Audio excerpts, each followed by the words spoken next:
BMG.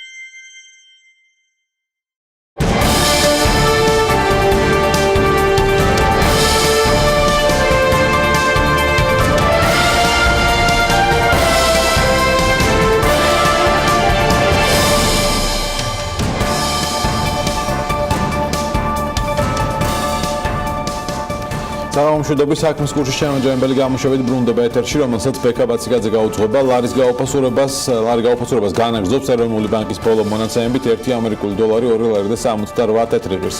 გაწყვეტილი კურსის მერყეობას დღეს პარლამენტის საფინანსო საბიუჯეტო კომიტეტის წევრები გამოეხმაურნენ. ეხლა მთავრობა იტყვის თავის გასაზრდელად ორ რამეს, თურმე ლარი უფასურდება მოლოდინების გამო და თურმე ლარი უფასურდება იმის გამო, რომ მოზამბიკის რაღაცა ტუგრიკის თუ რაღაცის კურსი დაეცავა, ამას არავინ არ ჭამს და დიდი ხანია გავიარეთ, და 7 წელიწადი დაიწყება და უკვე ასე ვერ მოატყობენ ლარი უფასურდება იმის გამო, რომ მთავრობა და ეროვნული ბანკი ატარებს ძალიან ცუდ ფინანსურ და მონეტარულ პოლიტიკას. ცხათვის გეგმაშიც კი ინფრასტრუქტურულ პროექტებში 228 მილიონია დასახარდა. წლის ბოლომდე 930 მილიონი. აითვისებენ ამ ფულს ვაია, იმიტომ რომ ერთბაშად ძალიან მოკლე პერიოდში ბევრი ფული გამოვა ბაზარზე და ეს ლარის კურსზე მძიმედ აისახება, რაც საბოლოო ჯამში ფასებს უმატებს და ჩვენი მოქალაქეების ჯიბეს ურტყამს, არ დახარჯავენ და მაშინ რითი გაიმართლებენ თავს, იმიტომ რომ როცა ჩვენ ვეუბნებით, რომ შეგიძლია პენსია გაზარდო, უფრო მეტადაც ისინი სულ იმიზეზებენ, რომ არა ფული ინფრასტრუქტურაში უნდა ჩავდოთ, საბოლოოდ ირკვევა, რომ ინფრასტრუქტურაში ათვისება უჭერთ. ამიტომ ეს ტოტალური ქაოსი არის წყარო იმ არასტაბილურობისა, როგორც პოლიტიკური, ისე ეკონომიკური, რაც განაპირობებს ლარის რყევას და რაც საბოლოოდ ჯამში იწვევს ჩვენი მოქალაქეების გავარიბებას. განცხადება ლარის კურსთან დაკავშირებით და მის გაუფასურებასთან მიმართებით ეროვნული ბანკის ვიცე-პრეზიდენტმა მუხტაზ კიკორიამაც გააკეთა. შეფასებით, როგორც ვამბობთ, ფუნდამენტური ფაქტორები, მაკროეკონომიკური ფაქტორები არ არის საფუძველი იმისა, რომ ზედრხევა არსებობდეს. ჩვენ არ ვთვლით, რომ მაქსიმალურ შემთხვევაში არის რამე ისეთი სერიოზული ფაქტორი, რომ ზედრხევას იწვევდეს. შესაბამისად, სამწუხაროდ ლარის ახასიათებს ესეთი ეტაპები. ჩვენ აქედან გამომდინარე, ჩვენი ამის საპასუხო სტრატეგია ესე ცნობილია, ეს არის დოლარიზაციის შემცირება. სების საბანკო რეგულაციების გავლენაზე პირადი მოსაზრება არ მაქვს. ამის შესახებ განცხადება EBRD-ის ხელმძღვანელმა სამხრეთ კავკასიაში ბრუნო ბალვანერამ გააკეთა. მისი თქმით, ეროვნული ბანკი და ბიზნესი მსჯელობს, რატომ აქვს განსხვავებული პროგნოზები ახალ რეგულაციებთან დაკავშირებით და სწორედ ეს არის მთავარი ამ პროცესში. ინვესტორთა საბჭოს ფორმატში ჩამოაყალიბეთ სამუშაო ჯგუფი, რომელიც ამ საკითხზე მსჯელობს. მე ვიცი, როგორც საბანკო სფეროს, ასევე ეროვნული ბანკის მოსაზრებები ამ საკითხზე. მთავარია, რომ ორივე მხარე მსჯელობს, რატომ აქვს განსხვავებული პროგნოზები და მოლოდინები ახალ რეგულაციებთან დაკავშირებით. მე პირადი მოსაზრება არ მაქვს, თუმცა მთავარია, რომ მხარეებს შორის დიალოგი მიმდინარეობს. ისევ ეროვნული ბანკის რეგულაციების თემით განვაგრძობთ გამოშვებას. სების რეგულაციებმა შეიძლება ეკონომიკური ზრდა 3%-ზე მეტად შეანელოს. PMCG-ის კვლევითი ცენტრის ხელმძღვანელი ლექსო ალექსიშვილი ფიქრობს, რომ საფინანსო სექტორის რეგულაციები, რომლებიც ცესხის გაცემაზე შეზღუდვებს აწესებს, ეკონომიკურ ზრდას შეაფერხებს და შეიძლება იმაზე მეტად აისახოს ეკონომიკაზე, ვიდრე საბანკო ასოციაცია პროგნოზირებს. მისივე თქმით, საბანკო რეგულაციების დიდი ნაწილი შეამცირებს ხელმისაწვდომობას ფინანსებზე და შეამცირებს საერთო ჯამში მოხმარებას, რაც იმოქმედებს ცხადი ეკონომიკური ზრდის მაჩვენებელზე. ვის დააწვება ყველაზე უფრო მეტად ეს საკითხი, ხო? ანუ, როდესაც ჩვენ ვსაუბრობთ ხელმისაწვდომობას ფინანსებზე, ის დიდ ბიზნესებს ეს გაცილებით უფრო ნაკლებად ადარდებთ, ვიდრე მცირე ბიზნესებს. ანუ ყველაზე უფრო მნიშვნელოვანი საკითხი იქნება, რომ ეს იქნება გაართულებს ცხოვრებას მცირე და საშუალო ზომის ბიზნესებისთვის, რომლითაც აქვთ ახალი ინიციატივები, ახალი იდეები, ჭირდებათ ფული, ამ ფულისთვის ჭირდებათ თავდებობა, მათ უნდათ მოქნილობა ამ ვითარებაში. როდესაც ესეთი რაღაც შესაძლებლობები იზღუდება, ბუნებრივად მათი ინიციატივებიც იზღუდება. 2030-ის ბაცილამ ეროვნულ ბანკში შეაღწია, ასე ეხმიანება დეპუტატი რომან გოცირიძე ეროვნული ბანკის აღმასრულებელი დირექტორის თანამდებობაზე ბიძინა ივანიშვილის ორგანიზაციის 2030-ის ექსპერტის ვახტანგ ბურკიაშვილის დანიშვნას. ეს არ არის კადრი, რომელიც შეირჩა ბანკის ხელმძღვანელობის მიერ. ჩვენ დარწმუნებულები ვართ, რომ მათზე სერიოზული ზეწოლა მოხდა, ვინაიდან დანიშნული პიროვნება 2030-ის ინკუბატორის წევრია. ამ ორგანიზაციის ექსპერტები ებრძოდნენ ეროვნულ ბანკს, კანონპროექტიც მოამზადეს და უნდათ ზედამხედველობის ფუნქცია ჩამოერთმიათ, განაცხადა გოცირიძემ პარლამენტის საფინანსო საბიუჯეტო კომიტეტის ხდომაზე. დედაქალაქის მერმა კახაკალაძემ ქალაქში ურბანულ წესრიგზე პასუხისმგებელი ზედამხედველობის განახლებული სამსახური მუნიციპალური ინსპექცია წარადგინა. მისი თქმით, მუნიციპალური ინსპექცია ერთ-ერთი ისე მძლავრი საშუალებაა, რომლის მეშვეობითაც დედაქალაქი თანამედროვე მოწესრიგებულ ევროპულ ქალაქს დაემსგავსება. დედაქალაქის მერმა განახლებული სამსახურის ფუნქცია მოვალეობებზეც ისაუბრა, რომელთა შორისაა კულტურული მემკვიდრეობის ძეგლის სტატუსის მქონე შენობებზე მიმდინარე სამუშაოებისა და უნებართო მშენებლობების კონტროლი, სანებართო პირობების დარღვევების გამოვლენა, უნებართო გარევაჭრობისა და დასუფთავების წესების დარღვევების გამოვლენა აღკვეთა, რეკლამის გავრცელების წესების კონტროლი და ხმაურის ნორმების გადაჭარბების ფაქტების აღკვეთა და სხვა. ძალიან ბევრია ვანდალიზმის ფაქტები ახალ განხორციელებულ პროექტებზე, როდესაც სკვერები კეთდება, ბაღები კეთდება, ხშირია, როდესაც აზიანებენ, ამტრევენ და ამ ყველაფერს უნდა მოუვაროთ როგორც საკუთარ ოჯახს, საკუთარ შვილესულით, იმიტომ რომ ყველაფერი კეთდება ისევ თითეული ჩვენთაგანის თანხებიდან, გადახდილი თანხებიდან. შესაბამისად, ამ სამსახურის გამართული მუშაობა, სწორი მუშაობა არის მნიშვნელოვანი. სიახლე რაც დაემატა, ეს არის ხმაურის კანონი, რომელიც იქნა მიღებული და ჩვენ გვეძლევა მისი აღსრულება. ამ მიმართულებითაც გარკვეულ რეგულაციების გამკაცრებას გეგმავთ.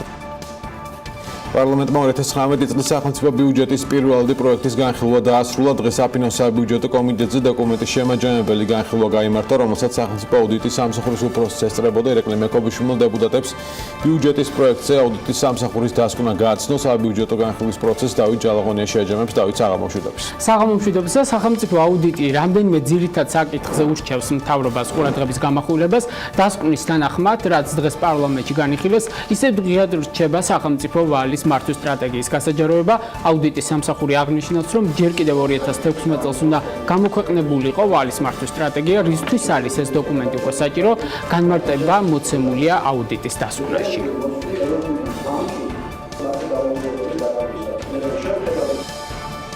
კაპიტალის ბაზრის განვითარების ხელშეწყობისთვის 2016 წლის აპრილში მომზადა საქართველოს კაპიტალის ბაზრის განვითარების სტრატეგია, რომელშიც წარმოდგენილი ერთ-ერთი რეკომენდაციის მიხედვით ჯერ კიდევ 2016 წლის დასაწყისში უნდა გამოქვეყნებულიყო სახელმწიფო ვალის მართვის სტრატეგია, თუმცა 2018 წლის 12 ოქტომბრის მდგომარეობით დოკუმენტი არ გამოქვეყნებულა. სახელმწიფო ვალის ეფექტიანი მართვისთვის აუცილებელია ქვეყანას განსაზღვრული ჰქონდეს გრძელვადიანი დაფინანსების მიზნები, რომლის მიღწევის გზებიც ასახული უნდა იყოს ვალის მართვის სტრატეგიაში, რომელიც თავის მხრივ შესაბამისობაში იქნება სხვა პარალელურად მოქმედ სტრატეგიულ დოკუმენტებთან. სახელმწიფო ვალის პორტფელზე გავლენას ასევე ლარის გაუფასურებაც ახდენს, მხოლოდ მიმდინარე თვის წლის 8 თვის მონაცემებით აუდიტის სამსახურის ინფორმაციით 211 მილიონი ლარით გაძვირდა ვალის მომსახურება სახელმწიფოსთვის. გაცვლითი კურსის ფაქტორზე გენერალური აუდიტორი მიმდინარე წლის ბიუჯეტის შესრულების ანგარიშის შეფასებისას მიუთითებს. რისკ ფაქტორი ეხება საგარეო ვალს, რომელიც თქვენ იცით, რომ ძირითადად გამოხატული არის უცხოურ ვალუტაში და უცხოურ ვალუტასთან მიმართებაში ლარის კურსის ცვლილება იწვევს ავტომატურად ვალის მოცულობის ზრდას. პორტფელი ამ ეტაპზე გაზრდილი არის 211 მილიონი ლარით. რომ დავუბრუნდეთ 2019 წლის ბიუჯეტის პროექტს, კიდევ ერთი რეკომენდაცია გენერალური აუდიტორისგან ეკონომიკური თავისუფლების შესახებ კანონში დაგეგმილმა ცვლილებამ განაპირობა, რადგან კანონპროექტი ითვალისწინებს განათლების სისტემის რეფორმის საჭიროებებიდან გამომდინარე სახელმწიფო ბიუჯეტის დაგეგმვის შესაძლებლობას 3%-ზე უფრო მაღალი დეფიციტის მაჩვენებლით. როგორც ბიუჯეტის პროექტშია მოცემული, ეს დასაშვებია 2025 წლამდე ერთჯერად და არა უმეტეს 3 წლის ვადით. ნახოთ რა რეკომენდაცია აქვს აუდიტის სამსახურს. სახელმწიფო აუდიტის სამსახურის შეფასებით მსგავსი სახის გამონაკლისის შესაძლებლობის შემთხვევაში მნიშვნელოვანია დეტალურად იქნას წარმოდგენილი ინფორმაცია მოსალოდნელი რეფორმის არსის, საჭირო რესურსებისა და დეფიციტის მაჩვენებელზე შესაძლო ზეგავლენის შესახებ. ამასთანავე მიზანშეწონილია ამ შემთხვევისთვის განისაზღვროს ის მაქსიმალური ზღვარი, რომლითაც დასაშვები იქნება დეფიციტის დაგეგმილ ლიმიტზე გადაჭარბებით. ასევე აუდიტის სამსახური აღნიშნავს, რომ 2019 წლის სახელმწიფო ბიუჯეტის კანონის პროექტით დაფინანსება ეზრდება ისეთ საინვესტიციო პროექტებს, რომელთა შესრულების მაჩვენებელი 2018 წლის 8 თვის მდგომარეობით 9 თვის გეგმასთან მიმართებით 50%-ზე დაბალია. კრედიტის სახით გამოყოფილი სახსრების დაგვიანებით ათვისება კი ზრდის ესხის მომსახურების ხარჯებს. შეგვიძლია მოусმინოთ ირაკლი მექვაბიშვილს. შემოსავლების ნაწილში ბიუჯეტი გადაჭარბებით სრულდება.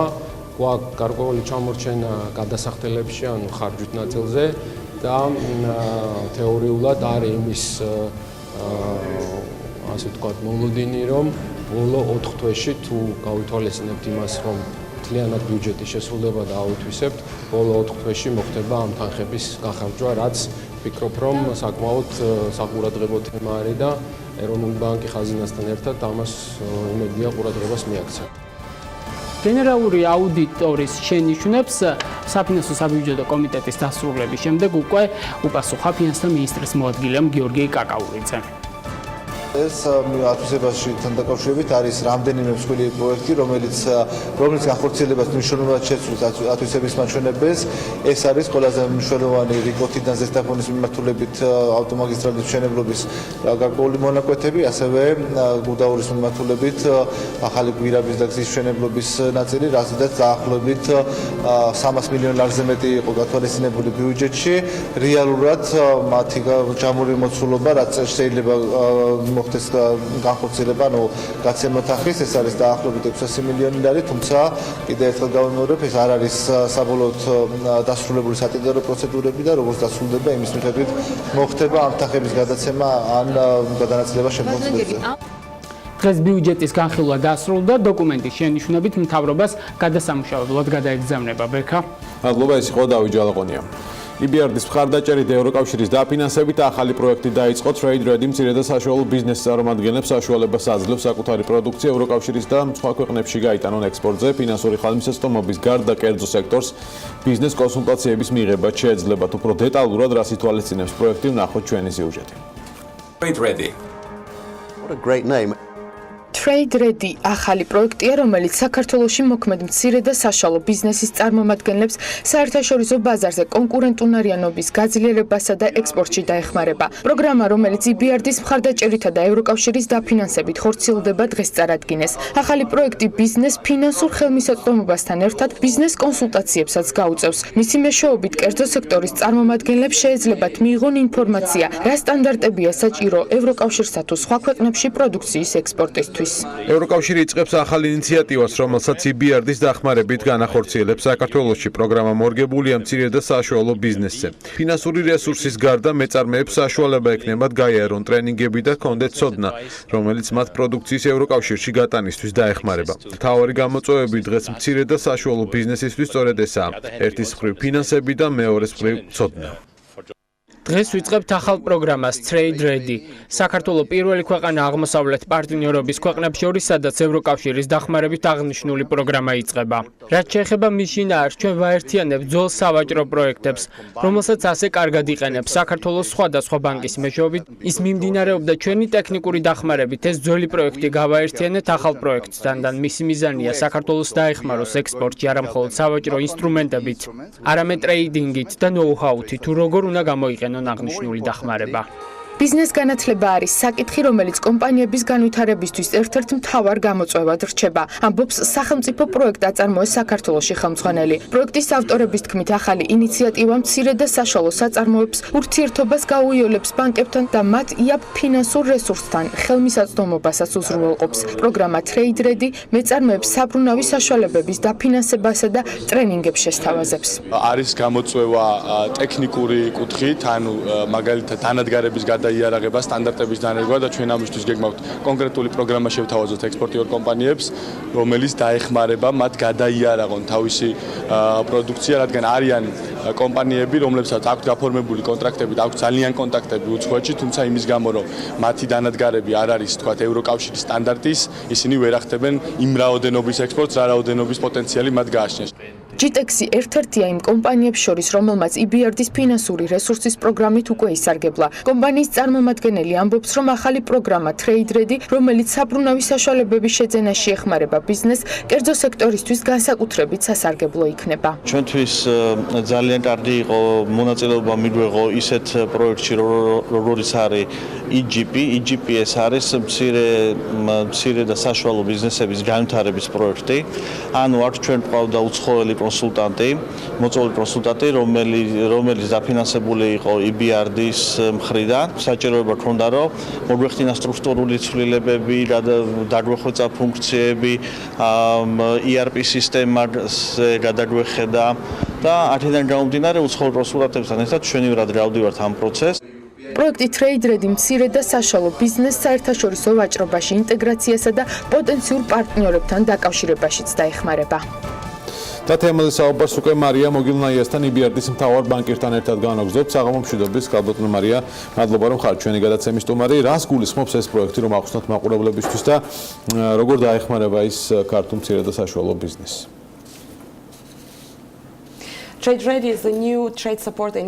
არის ახალი დამხმარე ინიციატივა EBRD-ისგან და ჩვენ წამოვიწყეთ ის დღეს თბილისში, რათა მხარი დაუჭიროთ მცირე და საშუალო ბიზნესებს, რომელსაც სურთ ვაჭრობაში აქტიურად იყვნენ ჩართულნი, ან უკვე არიან აქტიურად ჩართულნი და სურთ რომ განვითარდნენ და ჩვენ მათ მხარს დაუჭერთ ჩვენი გამოცდილებით და სავაჭრო ფინანსებზე წვდომის უზრუნველყოფით, რათა მათ მოახერხონ რეგიონული მასშტაბით გასვლა. თქვენი შეფასებით რა უფრო მნიშვნელოვანია ქართული მცირე და საშუალო ბიზნესი, არა მარტო ქართული, ნუ ზოგადად მცირე და საშუალო ბიზნესისთვის, ფინანსებზე ხელმისაწვდომობა ეს ერთმნიშვნელოვნად ცხადია, რომ ეს არის ერთ-ერთი გამოწვევა, მაგრამ აი ცოდნა უფრო მნიშვნელოვანია თუ ფინანსები, რაც აკლია დღეს ქართულ მცირე და საშუალო ბიზნესს. მე ვფიქრობ, რომ ვერცერთ მათგანს ვერ გამოვყოფთ ცალსახად, ორივე მათგანი არის ძალიან მნიშვნელოვანი და სწორედ ეს არის ჩვენი ახალი ინიციატივის მთავარი სარგებელი, რომ ის ცოდნისა და ასე ვთქვათ, წვდომის კომბინირებას ახდენს და ფინანსებზე წვდომა უკვე ხელმისაწვდომია ბაზარზე, ჩვენ თანამშრომლობთ ჩვენს ადგილობრივ ბანკებთან, თანამშრომლებთან და მაქსიმალურად ვახალისებთ მათ იმისათვის, რომ გააქტიურდნენ, კონდეთ წვდომა ექსპორტზე, სავაჭრო ფინანსებზე და ექსპერტიზაზე, საუკეთესო საერთაშორისო გამოცდილებაზეც. რატომ შეირჩა ზოგადად აი მცირე და საშუალო ბიზნესი? ეს არის თუ არა ყველაზე მნიშვნელოვანი ეკონომიკის განვითარებისთვის, დასაქმებისთვის და ასე შემდეგ. აი რატომ მაინც და მაინც მცირე და საშუალო ბიზნესი? ვფიქრობ, რომ 90%-ზე მეტი ყველა ბიზნესისა, რაც საქართველოში იწარმოება, მცირე და საშუალო ბიზნესს წარმოადგენს და რა თქმა უნდა, ეკონომიკის ზრდისათვის და იმ უზარმაზარი ექსპორტის პოტენციალის რეალიზებისათვის აუცილებელია, რომ სწორედ ამ სეგმენტზე გავაკეთოთ აქცენტი. მცირე და საშუალო ბიზნესი საქართველოში საკმაოდ ძლიერია და EBRD მხარს უჭერს კერძო სექტორის განვითარებას მრავალი წლის განმავლობაში. ჩვენ ვხედავთ, რომ მცირე და საშუალო ბიზნესი თანდათან ვითარდება ძალიან ხშირად. მათ ყავთ ძალიან ცოტა თანამშრომელი, რომელსაც შეუძლია დაავალონ საქმე, მათ არ აქვთ იმის ფუფუნება, რომ ბევრ ადამიანზე მოახდინონ ფუნქციების დელეგირება, რაც ნიშნავს იმას, რომ მათ სჭირდება დამატებითი მხარდაჭერა იმისათვის, რომ კონდეთ წვდომა ექსპერტიზაზე, გამოცდილებასა და ცოდნაზე, რომელიც მათ სჭირდება და სწორედ ამას აწვდის მათ EBRD, ჩვენს ადგილობრივ საკონსულტაციო და საერთაშორისო ორგანიზაციის ფარგლებში და ჩვენ ახლა ახალი ინიციატივის ფარგლებში ვცდილობთ დავეხმაროთ მცირე და საშუალო ბიზნესებს, რომ აქცენტი გააკეთონ უფრო ექსპორტზე. Trade Ready იმითაც არის უნიკალური, რომ ის ძველი პროექტები გაერთიანება მოხდა ამ ახალ პროექტში და შეთავაზება არის მოცულობით ბიზნესს, ანუ მათ ყველაფერს მიღება შეუძლიათ აქედან, ხო, როგორც ფინანსებზე ხელმისაწვდომობა, ასევე განათლება და ცოდნა, რაც ძალიან მნიშვნელოვანია. რას უნდა ველოდოთ EBRD-ისგან, რამდენიმდე გაგრძელდება ეს პროექტი და არის თუ არა კიდევ თქო ახალ ინიციატივებზე საუბარი, რაც შეიძლება განხორციელდეს ქართულ ბაზარზე? Trade Ready is being piloted in Georgia. ეს პროექტი ძალიან მნიშვნელოვანია საქართველოს მასშტაბით და საქართველოს ავარჩიეთ არა მხოლოდ იმიტომ რომ მასში განვითარებულია მცირე და საშუალო ბიზნესი, არამედ იმიტომაც რომ მას აქვს უნიკალური გეოგრაფიული მდებარეობა ვაჭრობისათვის და ეს არის ერთგვარი ეპიცენტრი რეგიონისა. ამიტომ სურს შევისწავლოთ ქართული ბაზარი და თლიანად მცირე და საშუალო ბიზნესის სექტორი საქართველოში. თქვენ შეკითხვაში აქცენტი სწორად არის დასმული. 2020 წლამდე ვგეგმავთ, რომ მაქსიმალურად განვახორციელოთ ეს პროექტი, რაც საკმაოდ დიდ დროს გვაძლევს იმისთვის, რომ დავაკვირდეთ, შევისწავლოთ თუ რა სახის აქტივობების განხორციელება შეგვიძლია და ძალიან ვცდილობთ, რომ მივიღოთ უკავშირი ჩვენი თანამშრომლებისაგან, რათა დავგეგმოთ უკეთ მთელი გეგმა, მთელი ამ იმედია, რომ ეს პროექტი იქნება წარმატებული და მე დარწმუნებულიც კი ვარ, რომ ეს პროექტი იქნება წარმატებული. ძალიან დიდი მადლობა, რომ იყავით ჩვენი გადაცემის სტუმარი. მარია მოგილნაიესთან ერთად ვსაუბრობდით EBRD-ის ახალ პროექტზე, რომელიც Trade Ready-ზე, რომელიც ფართო მხარდაჭერას გულისხმობს ქართული მცირე და საშუალო ბიზნესის შემსწავლებით ჩვენ სტუმარს და განაგზავნებთ გადაცემას. Microsoft-ის ერთ-ერთი დამფუძნებელი 65 წლის ასაკში გარდაიცვალა. ამერიკის შეერთებული შტატების ბიუჯეტის დეფიციტი კი 779 მილიარდ დოლარამდე გაიზარდა. საქმის კურსი უცხოეთის სიახლეების დროა.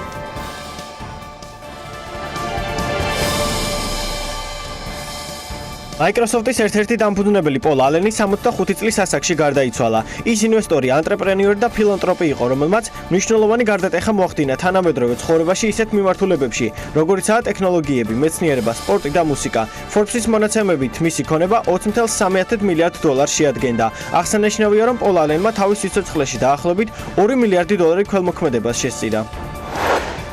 Amazonis დამფუძნებლის განცხადებით მალე მზის სისტემაში 1 ტრილიონი ადამიანი იცხოვრებს. მათ დასახმარებლად კი მისივე კომპანია Blue Origin მზადაა მომავალ წელს 1 მილიარდ დოლარზე მეტი დახარჯოს. ანტრეპრენიორის განცხადებით ის იმ დროისთვის, როდესაც ადამიანები გადავლენ დედამიწიდან, ცოცხალი აღარ იქნება. თუმცა ეს პროცესი გარდაუვალია და უმჯობესია ამ თემაზე ადამიანებმა ახლავე იზრუნონ. ამერიკის შეერთებული შტატების ბიუჯეტის დეფიციტმა 779 მილიარდ დოლარს მიაღწია, რაც 17%-ით უფრო მეტია წინა წელთან შედარებით. მნიშვნელოვანია, რომ ეს ყველაზე დიდი რიცხვია 2012 წლის შემდეგ. ეს ცვლილება ახალმა საგადასახადო სისტემამ გამოიწვია, მხოლოდ კორპორატიული გადასახადი 22%-ით, 76 მილიარდი დოლარითაა შემცირებული. პირველად 5 წლის განმავლობაში იაპონიაში ტურისტების რაოდენობის კლება შეინიშნება. Bloomberg-ის მონაცემით ეს მაჩვენებელი 5.3%-ით შემცირდა. მათ შორის ჩინელი ტურისტების რაოდენობა, რომელიც ყველაზე დიდ ნაწილს შეადგენს, 3.8%-ითაა შემცირებული. გამომცემლობა წერს, რომ ამის მთავარი მიზეზი მიწისძვრა და ტაიფუნია, რომელიც გასულ წელს მოხდა იაპონიაში.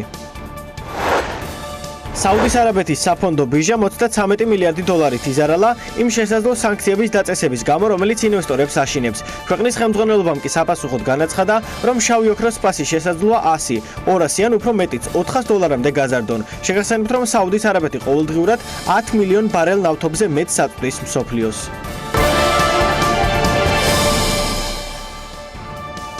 გადაცემის ბოლოს ამერიკულ ფერმერთა ბაზრობებზე უნდა ვისაუბროთ. ამჯერად ამერიკის ხმამ ყურადღება მინესოტას ცნობილ ბაზრობაზე გაამახვილა, რომელიც უკვე 150 წელზე მეტი არსებობს. არსებული ტრენდიც ნატურალური, ორგანული და ბიოდანამატების გარეშე პროდუქტებზე მიუთითებს, როგორ მუშაობს მსგავსი ტიპის ბაზრობები. ნახოთ ამერიკის ხმის სიუჟეტში. შაბათი დილა სენტ-პოლის ფერმერთა ბაზრობაზე განსაკუთრებით აქტიურია. ადგილობრივი ხილბოსტნეული, ყველი, ხორცეული, თაფლი და კიდევ ბევრი პროდუქტი უამრავ ერთგულ მომხმარებელს იზიდავს. მომწონს, რომ ახალ პროდუქტს იძენ, თან იმ ადამიანებს ესაუბრები, ვინც ეს ხილბოსტნეული მოიყვანა. კარგია, როცა იცი საიდან მოდის პროდუქტი, ეს ადგილი ჩემთვის სახლივითაა. პროდუქტს, რომელიც ქალაქ სენტ-პოლის შემოგარენში მოხავთ, თავად მისი მფლობელები ყიდიან. ვფიქრობ, ამ ბაზარმა ჩაუყარა საფუძველი იმ მიდგომას, რასაც ახლა ფერმიდან მაგიდაზე ჰქვია. აქ თაობები დადიოდა იმისთვის, რომ ეყიდა და გაესინჯა პროდუქტი სწორედ მათგან, ვინც ის მოიყვანა. ბაზრობაზე ისეთ გამყიდველებსაც შეხვდებით, რომელთა ოჯახებსაც აქ საუკუნეების მანძილზე მოჰქონდათ პროდუქტი. ჩემი ოჯახი წარმოშობით გერმანიიდან და დანიიდანაა. პრაქტიკულად ამ ბიზნესში დავიბადე. მამა ჩემი საქმე გავაგრძელე და ამ ბაზრობაზე მისი დაარსების დღიდან მუშაობ. უკვე მეოთხე თაობა ვართ. ბაზრობა 1854 წელს შეიქმნა. 4 წლით ადრე ვიდრე მინესოტა ოფიციალურად შტატი გახდებოდა. დიდი ხნის წინ ამ ბაზრობაზე მხოლოდ მინესოტის მცხოვრებ ნახავდით. ის თანდათან შეიცვალა. ახლა აქ გვყავს სომალელი ოჯახი, ასევე აზიის ერთ-ერთი ტომის ჰმონგის მოსახლეობა, რომელსაც ბაზრობის ნახევარი უკავია. წელს რუსების ოჯახი დაგვემატა. ყავს ქალი ინდოეთიდან. აქ მართლაც მთელი მსოფლიოა შეკრებილი. ბაზრობის ახალ სიცოცხლეს 1970-80-იან წლებში სწორედ მიაოს ერთა ჯგუფის მონგი ფერმერების დიდი რაოდენობით მინესოტაში გადმოსახლებას უკავშირებენ. მე მეორე თაობას წარმოვადგენ, მამა ჩემი ლაოსიდანაა. მე ტაილანდში დავიბადე, აქ 30 წელია ვმუშაობთ, ასე რომ ეს ნამდვილად ჩვენი მეორე სახლია. მე 1997 წელს ნეპალიდან გადმოვედი, აქ თაფლს ვყიდი. მიყვარს ხალხთან ურთიერთობა, აქ ყოფნაც სახლში ყოფნას გავს. სომალიდან ვარ, ბაზრობაზე მაისიდან მუშაობ, სხვადასხვა ტიპის ცხარე соусებს ვამზადებ. ზოგი ჩემი ქვეყნის ტრადიციებითაა შექმნილი, ზოგიც თავად დავამზადე საკუთარი ოჯახისთვის. ბაზრობაზე მისული მყიდველები გამყიდველთა ეთნიკურ მრავალფეროვნებას მიესალმებიან. ჰიბოს ცხარე соуსი შევიძინე სომალელი გამყიდველისგან. გარდა იმისა, რომ ის არაჩვეულებრივად გემრიელია, აქ იმიტომ მოვდივართ, რომ ადგილობრივ ფერმერებს და იმიგრანტ წარმოებლებს მათი პროდუქტის შეძენით მხარი დაუჭიროთ. გოლდენი ამბობს, რომ ეს ბაზრობა ჯადოსნურია. აქაურობა ოჯახს გავს. დიდ ოჯახს განსხვავებული ფერმერებითა და მომხმარებლებით. თან აქ ერთი და იმავე ადამიანებს წლების განმავლობაში ხედავ. ფერმერთა ასეთი ბაზრობები ამერიკაში სულ უფრო და უფრო მეტი პოპულარობით სარგებლობს.